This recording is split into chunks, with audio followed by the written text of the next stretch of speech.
It seemingly is a prerequisite that if you want to be a good social media troll or a good progressive, Donald Trump says, anything, and you then immediately lose your mind. That seems to be how these things work. Or worse, Trump says anything, and then the troll on social media or whoever else is on cable news is all of a sudden an expert on that subject in question. Tony Katz today, good to be with you. So it was not a surprise to me when President Trump made the statement there on Truth Social. The United States has more nuclear weapons than any other country. This was accomplished including a complete update and renovation of existing weapons during my first term in office. And he continued, because of the tremendous destructive power, I hated to do it, but I had no choice.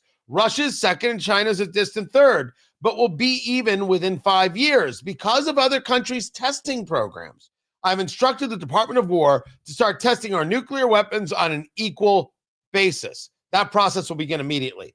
And of course, the people who go criminally insane went criminally insane without asking, well, wait, do we need to test our nuclear weapons capability? Major Mike Lyons joins me right now, retired United States Army military analyst, and you've got the piece, the Trump Doctrine of Visible Leverage. That is the piece that you wrote. It's at Real Clear Defense. You can see it right there. The Trump Doctrine of Visible Leverage. Before we get into your story here, talk to me about, or maybe how they connect, talk to me about testing the nuclear weapons that we have. Is this an outrageous idea? Yeah, first of all, Tony, no, it's not. It's something that we did up until about 1993, 1994. In fact, I was a nuclear weapons officer in the Army, and one of my assignments was supposed to be to go and be the officer in charge of the nuclear testing that took place once a quarter in Las Vegas, Nevada at Nellis Air Base.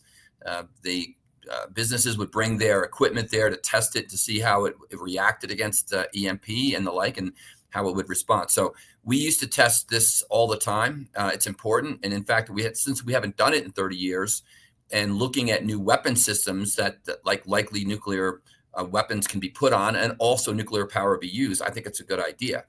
And so to me, it's business. It's business as usual. I'm surprised we haven't been doing things like this, as the arms race is going to continue. And as it relates to my piece, it's another classic example of visible leverage. Trump projecting power very visibly, telling people this is what we're going to do. It's no more implied. He didn't say, hey, we're going to think about this. We're going to do it. But when we talk about testing, what does that look like? Because we think of the old videos and they're in white sands and things are exploding and wind is knocking soldiers over who are wearing these goggles. Right. What does testing look like? Yeah, no, it's very controlled. It's an underground environment, and it's testing, first of all, the reaction to make sure that the timing and the trigger devices are working in most of these cases. And the nuclear tests are small. They're small reactors. There's just a small amount of plutonium, uranium that's used depending on the weapon system. And again, the equipment is brought in around it to see what the reaction will be to it. So we're not going to the Bikini Atoll and launching 50 gig type bombs and blowing things up and creating huge mushroom clouds within the Pacific. Now that's what North Korea does, and some of those and we know that India does test nuclear weapons, and they sometimes create mushroom clouds, and we're aware of that. China does as well. We know that there's earthquake activity that's been caused by those nuclear tests. But our nuclear tests will be more like process testing, making sure that triggers work and we've got the procedures down. Talking to Major Mike Lyons, retired United States Army military analyst, to the piece that you wrote, the Trump Doctrine of Visible Leverage. What you write is, in that very, very first, leverage therefore must be visible, transactional, and sustained. The performance, quite literally, is the policy. And that is what is very much seen as the non-American way of doing things. We don't have to show off. We just deliver. It's China that shows off and has the big parades. It's Russia that shows off and has the big parades. We don't do that. When we do it, it's seen as, oh, this is a little ostentatious. It's a little, it's braggadocious. It's George Bush on the ship with the mission accomplished banner. And oh, that's just not the way we handle business. Talk to me about what you see as the Trump doctrine of visible leverage. Yeah, so every president has their way of doing this. Reagan was all about deterrence and how he bankrupted basically the Soviet Union when he was president. George Bush, preemptive strikes. He felt it was important to drain the swamp early. Barack Obama wanted to engage with our enemies in a way, and I think gave away the store in some cases. Donald Trump is all about leverage, and he knows when he has it, and he knows when he doesn't. And when he has it, he uses it. And he beats you over the head with it. Unlike it's not Teddy Roosevelt, speak softly, carry a big stick. Donald Trump is speak loudly, carry a big stick, beat you over the head with it, make it clear that we're going to use it. And I think just the last 10 months of his administration, we're seeing it in effect. We see it first of all in Gaza. We see the negotiations took place because he recognized. And he sends 2 real estate developers and do the deal because he recognizes and tells them they have no leverage. They basically better sign this deal. That was not necessarily a ceasefire. It was coerced from the beginning, which is why it's somewhat fragile to begin with. So from that perspective, leverage was used and imparted on them very visibly, and they were forced to give up the hostages the way they did. And now we're seeing what the next steps are. Now, I look at this concept, and you bring up, of course, what's going on with in Israel with Gaza. Mm-hmm. In that situation, part of the leverage would be how President Trump brought in other nations to be investors in Gaza's reconstruction, and therefore putting them with skin in the game. Yes, that's the case. So, what first is the doctrine as you see it? Was that utilized to tell them to write a check to get the skin in the game so they could have more leverage against Hamas? Well, I think the original leverage was getting the hostages back. And then that's now that secondary effect of having Turkey and Indonesia involved. Egypt is maybe the indispensable nation here as to whether or not this will work or not, because as they bring in other troops for a security situation that is still very tenuous, that's there. But again, the initial transactional leverage was the fact that Israel was going to destroy you. And you see Trump say that if they don't play nice, we're just going to come back and destroy the whole place again. So that's his leverage. It's a big hammer, and he uses it. And Hamas recognized finally that there was they finally had to give up all those hostages at this point. Whether they give up the ministries, whether they give up other things that they're running there, still remain to be seen. Their weapons are in particular. That does not seem like it's going to be the case. These are people who are hardened and hell-bent, and I don't see how that changes. Talking to Major Mike Lyons, retired United States Army military analyst. Then we take a look at what's happening in Russia and Ukraine. Right. And it was very obvious to me, and you can correct me if I'm wrong, that Trump was trying to apply maximum leverage onto Ukraine. We're going to hold up selling this. We're going to hold up shipping that. You're going to give up land in Donbass, in the Donbass, right? In Donetsk, and Luhansk, and Zaporizhia. You're going to do these things. And then what happened? Vladimir Putin crapped all over the president. Yeah. And the president said, I don't like that. You know what? I think Ukraine could take all the land back. And we're now engaging in sanctions and other pressure on Russia. Where does everything stand? Mm-hmm. And to your point of view, who's quote unquote winning that war?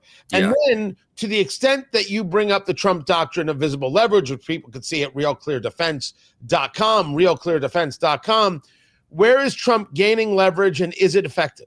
Well, so I think leverage is slipping here in Ukraine, and he doesn't feel it like he felt it in Gaza and the like. And I think that a lot of it has to do with because it's just not as tangible. And he gave away the game a few months ago when he had Zelensky in his office, and he said to him, "You don't have the cards," and that was code for he didn't feel he had the leverage then. What's really changed since then? All that's really happened is Ukraine has continued to fight. They've held their own. They've gotten more support from the rest of the world. But in order for Donald Trump to change the equation there from a leverage perspective, he would have to pour in air defense assets, for example, even other conventional weapons, more artillery.